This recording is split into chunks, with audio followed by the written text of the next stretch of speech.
Dear students, मैं इस video में आपको इम्पैक्ट ऑब्जेक्ट पार्ट 3 बताऊंगा। बेसिकली इम्पैक्ट ऑब्जेक्ट के दो पार्ट हम ऑलरेडी डिस्कस कर चुके हैं। ठीक है, ये इम्पैक्ट ऑब्जेक्ट पार्ट 3 बताएंगे। ये सारे दो डिस्कस कर चुके हैं। When plate is held normal to the direction object, when the plate is inclined to the direction of jet. ठीक, अब मैं आपको थर्ड केस बताऊंगा। थर्ड केस में क्या है, when the curved plate and the curved plate is fixed and curved plate क्या भी हो, unsymmetrical, ठीक, unsymmetrical प्लेट भी हो। तो आप कर्व प्लेट पे हम इम्पैक्ट ऑब्जेक्ट देखेंगे, इम्पैक्ट ऑब्जेक्ट के फार्मूले देखेंगे, फोर्सेस का फार्मूला देखेंगे, वर्क डन पर सेकेंड देखेंगे। लेकिन एक चीज़ ध्यान रखना है कि प्लेट क्या भी है, फिक्स भी है। ठीक है, तो no motion will be performed by the plate but jet will exert non zero force. Okay, तो अनसिमेट्रिकल प्लेट में पहला केस लेते हैं, जब जेट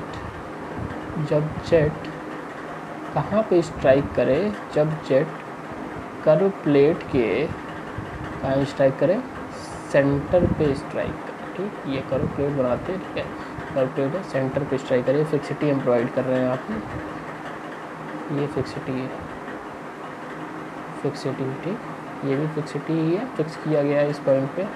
ठीक है, अब क्या है, ये कर्व प्लेट में कोई मोशन नहीं है, u is equal to 0 metre per second. ठीक, अब देखते हैं, नोजल से जेट निकलता है एक पैसेज के फॉर्म में, जिसकी वेलोसिटी क्या होती है, स्मॉल v। ठीक, और ये सेंटर पे स्ट्राइक कर रहा है। ठीक है, सेंटर पे स्ट्राइक कर रहा है। एक v वेलोसिटी यहाँ पे आउटलेट पर होगी, ये v वेलोसिटी आउटलेट पर, और v का एक हॉरिजॉन्टल कंपोनेंट होगा और एक वर्टिकल कंपोनेंट होगा। ठीक, हॉरिजॉन्टल कंपोनेंट क्या होगा, v cos थीटा। एक्चुअली ये थीटा एंगल है, जैसा कि हम बता चुके हैं कि ये सिमेट्रिकल प्लेट है। ठीक, सिमेट्रिकल प्लेट है, तो ये टेंजेंट जो ड्रा हो रहा है, ये कितना एंगल भी बना रहा है, ये थीटा एंगल बना रहा है। ठीक है, थीटा एंगल बना रहा है, ये थीटा, तो ये भी क्या थीटा होगा। तो ये v का horizontal component v cos theta, vertical component हो जाएगा v, वर्टिकल कंपोनेंट क्या होगा, v sin थीटा। ठीक, अब इस डायग्राम में हम एक चीज़ देख सकते हैं, यहाँ पे यहाँ का डायग्राम ये क्लियर है कि इस इम्पैक्ट ऑब्जेक्ट के केस में हम लोग थर्ड केस पढ़ रहे हैं। थर्ड केस में हम सिमेट्रिकल कर्व प्लेट पढ़ रहे हैं, और सिमेट्रिकल कर्व प्लेट क्या भी है, फिक्स है। फिक्स है, इसका मतलब कर्व प्लेट में कोई मोशन नहीं होगा। जब कोई मोशन नहीं होगा तो इसका मतलब कोई वर्क डन नहीं परफॉर्म होगा प्लेट के थ्रू। लेकिन जेट की वेलोसिटी एज यूजुअल क्या है, स्मॉल v।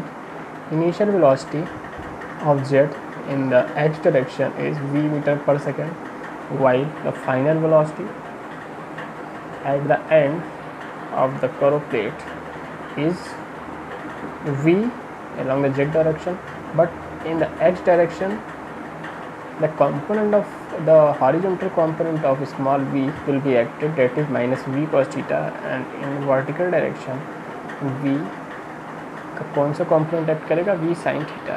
इट मीन्स यहाँ पे अगर हमको fx निकालना है, fy निकालना है, तो इनिशियल वेलोसिटी तो कॉमन होगी, but final velocity in x direction और y डायरेक्शन क्या करेगा, वेरी करेगा। ठीक, तो हम अप्लाई करते हैं नाउ, अप्लाइंग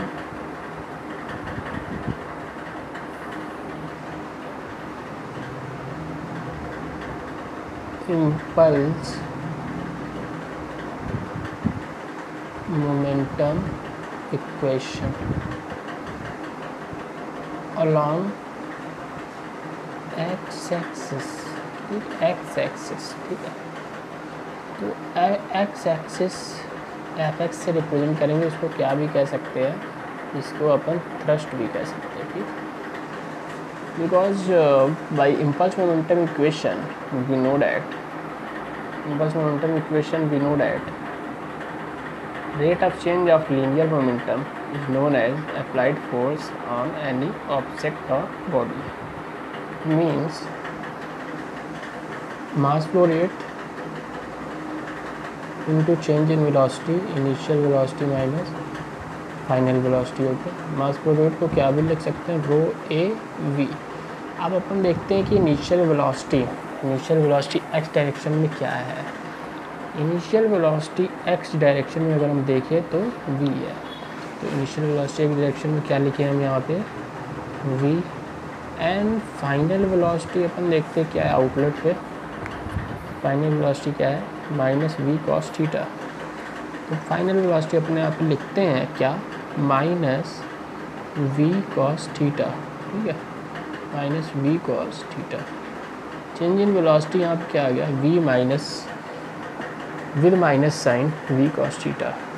नेक्स्ट लाइन में हम क्या यहाँ पे पा सकते हैं, एक्स डायरेक्शन में force exerted by the jet, rho A v, v plus v cos theta, ठीक। नाउ फाइनल जो फार्मूला हमको मिलेगा, rho A we square times of 1 plus cos theta. ये क्या मिल जाएगा हमको, एक्स डायरेक्शन में फोर्स मिल जाएगा, unit as usual newton. Okay, question number 1 ले सकते हैं। Now we will see the force exerted by the jet in y direction. मैं यहीं पे लिखता हूँ सीधे, वाई डायरेक्शन में फोर्स क्या है, तो F y equal to mass flow rate, initial velocity कोई नहीं है, 0, फाइनल वेलोसिटी यहाँ पे अपन देखते हैं v sine theta, means final velocity will be v sine theta. Okay, then final value will be, final expression will be minus rho A we square sine theta and F y is equal to minus times of rho A we square sine theta, equation number 2। अब यहाँ पे देखते हैं कि minus sign के साथ आता है रिजल्ट, इसका मतलब जो वाई डायरेक्शन में force exerted by the jet on the curved symmetrical when is acting, that will act actually in downward direction, because equation 2 represents an expression with a minus sign, okay, and Fy will be directed in downward direction.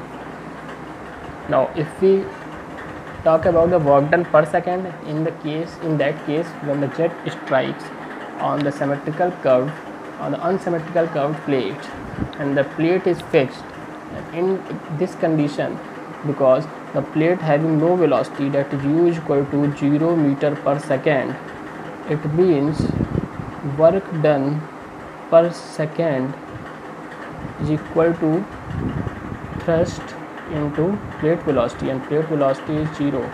It means work done per second will be 0 Newton meter per second as usual, जैसे कि हम और भी cases में पढ़ चुके हैं। Okay, thank you.